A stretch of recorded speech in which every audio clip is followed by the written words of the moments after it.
Salut à tous, j'espère que vous allez bien. Aujourd'hui, on va découvrir ensemble le projecteur Wambo T2 Ultra. Ce vidéoprojecteur, c'est vraiment intéressant, vous allez voir. Personnellement, j'ai toujours voulu mettre une télé dans la chambre principale, mais par manque de place, j'ai jamais pu. Et là, Geekbuying m'a proposé de tester ces vidéoprojecteurs. Du coup, je me suis dit, c'est l'occasion parfaite. Ça me fait une télé dans la chambre sans prendre la place, et franchement, c'est super pratique. Et vous allez voir, vous pouvez même le mettre dans une chambre d'amis ou carrément le pointer directement vers le plafond. Bref, on va voir tout ça ensemble. Allez, c'est parti.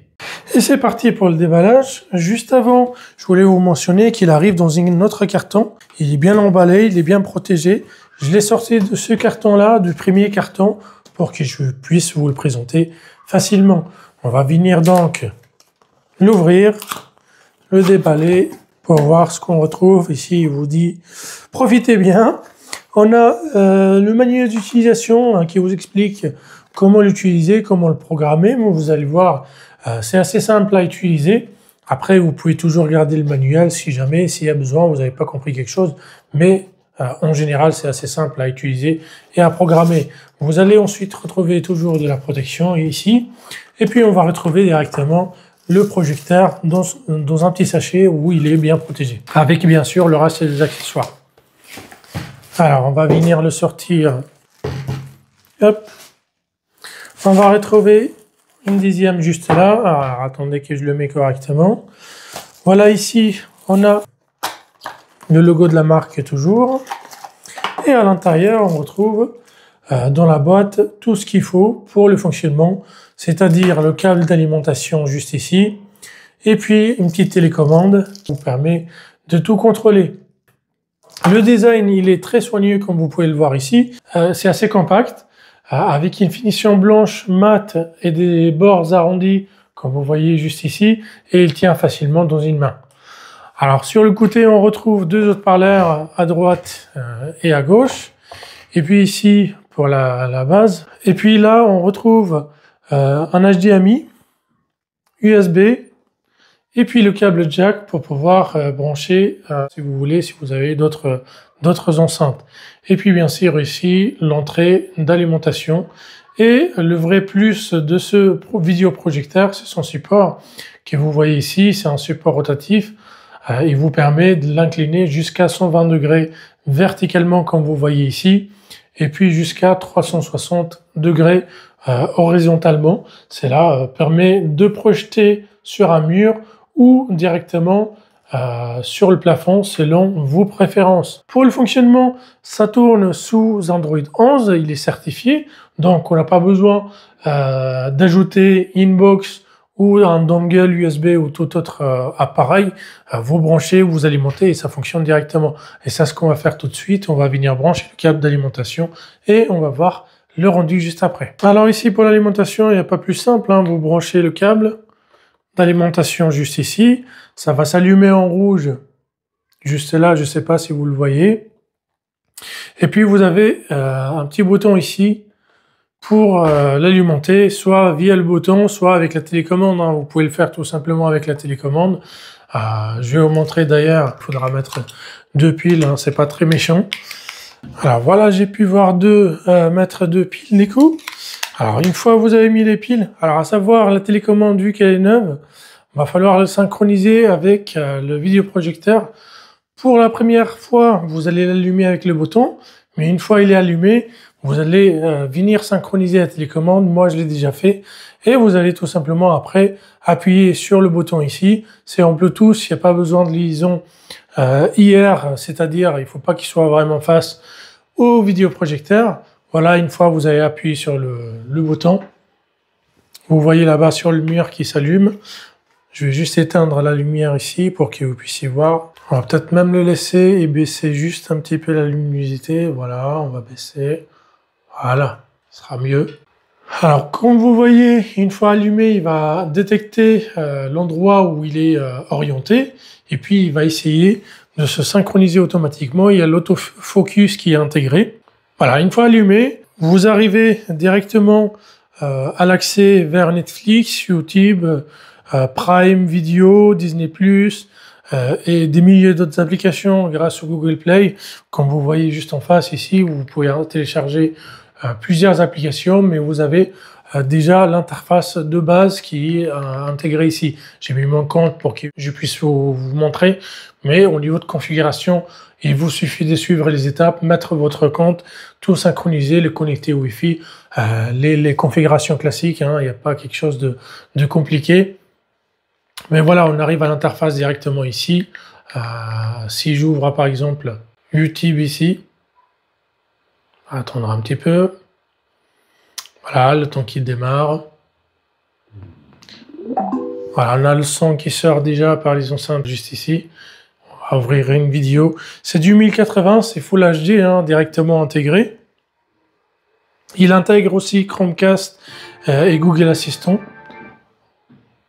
Voilà, on va alors déconnecter, continuer son connexion. J'ai pas besoin de mettre le compte. Il m'a dit que mon compte est déconnecté.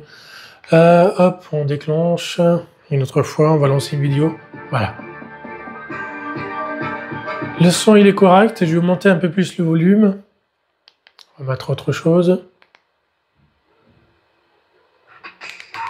Commence maintenant. Deviens membre Basic Fit maintenant. C'est vraiment assez fort, hein. C'est vraiment correct pour le son, pour le bass derrière, c'est vraiment correct.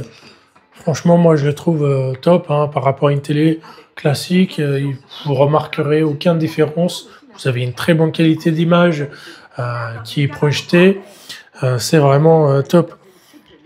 Comme je disais, il intègre aussi Google, Chromecast et Google Assistant. Moi, je n'utilise pas personnellement, mais vous avez déjà Chromecast pour pouvoir projeter votre smartphone ou les vidéos de votre smartphone directement sur le vidéoprojecteur. Malgré 1 Go de RAM, l'expérience reste fluide comme vous voyez. Hein, on arrive quand même à changer entre chaque écran facilement. Si je quitte maintenant comme ça, je retourne à la page d'accueil, c'est assez fluide, comme vous pouvez le voir ici. On peut naviguer facilement pour du streaming classique, hein, que ce soit Netflix ou toute autre utilisation, c'est largement suffisant. La qualité d'image, elle est au rendez-vous. Résolution Full HD native. On a 500 lumens ainsi, c'est la luminosité qui peut sortir. Pour une contraste des 1500 sur 1, sur une échelle de 1, et une taille des projections allant de 45 à 140 pouces, voire 180 pouces. Dans le noir total, il peut aller jusqu'à 180 pouces, ce qui est largement suffisant vraiment pour un vidéoprojecteur, même au-delà de ce que la plupart des télés proposent aujourd'hui, pour le même type d'utilisation.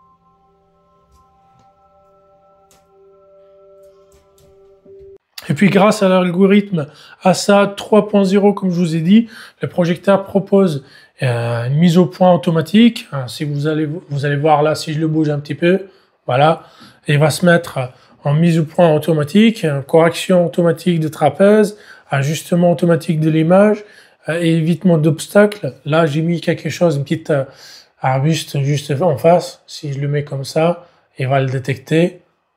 Voilà, on va le mettre. On va pas venir se mettre vraiment devant, ou mettre vraiment quelque chose devant, on va mettre juste un tout petit peu de ce qu'il y a en face.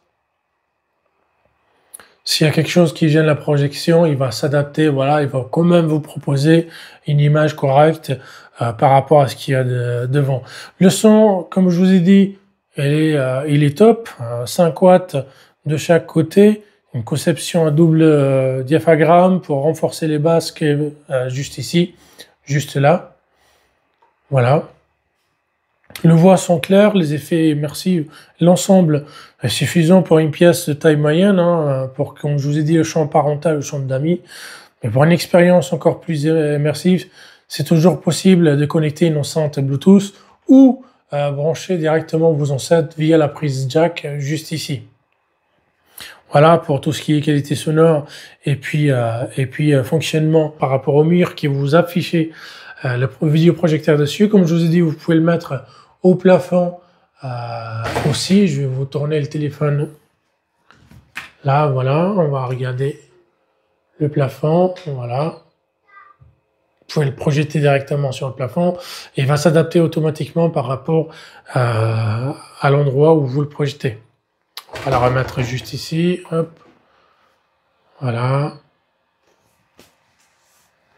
Alors, j'essaie de le caler pour que vous puissiez voir. Voilà ce que vous devez connaître sur le fonctionnement, sur les specs de ce vidéoprojecteur. Alors, je le rallume parce qu'il s'est éteint. J'ai appuyé sur le bouton sans faire exprès. Il tourne sous Android TV 11 avec plus de 5000 applications disponibles sur le Play Store. C'est sous Android, comme on l'a dit tout à l'heure.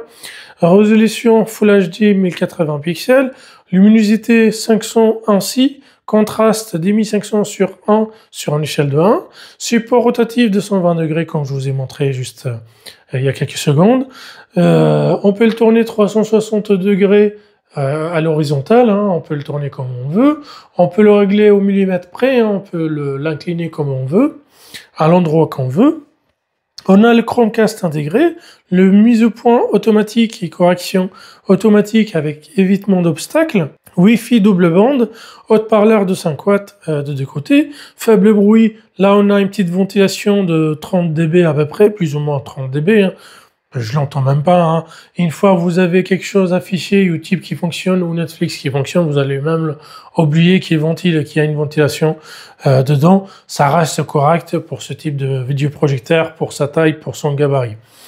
Le source lumineuse, il a une durée de vie de 20 000 heures, ce qui est largement suffisant vu que vous n'allez pas l'utiliser en continu, hein. Vous allez l'utiliser principalement le soir ou quand vous voulez regarder une série ou autre. C'est vraiment parfait pour une chambre, un salon si vous avez vraiment, vous n'avez pas vraiment d'autre choix, hein. Mais c'est plutôt pour moi, hein, c'était pour la chambre parentale parce que j'ai déjà une télé dans le salon et en général on a tous une télé dans le salon. Mais pour des chambres d'amis, chambres d'enfants, chambre parentale, c'est un excellent choix.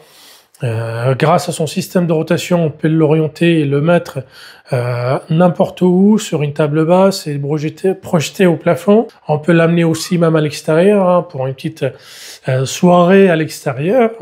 Il suffit de le brancher. Après, vous pouvez utiliser une rallonge. Mais vous pouvez le brancher sur une batterie nomade si vous avez des batteries nomades. C'est vraiment pas mal. Compact, intelligent, silencieux, doté des fonctions avancées pour un prix de moins de 200 €. Je vous mettrai le lien dans la description. C'est vraiment une excellente solution pour un home cinéma à la maison, que ce soit à l'intérieur ou à l'extérieur, sans sacrifier d'espace. Comme je vous ai dit, moi j'ai laissé tomber l'idée de mettre une télé dans la chambre principale, mais je le recommande à ceux qui veulent vraiment profiter d'une grande image sans se compliquer la vie. Voilà, si cette vidéo vous a été utile, pensez à vous abonner à la chaîne, à laisser un petit pouce bleu et à partager la vidéo entre vous. J'aimerais bien voir aussi vos questions en commentaire, vos avis en commentaire si vous avez ce type de solution, ce que vous en pensez. Et merci à Geekbuying pour l'envoi du produit. Et on se retrouve bientôt pour un nouveau test sur l'énergie solaire et sur tout ce qui est tech.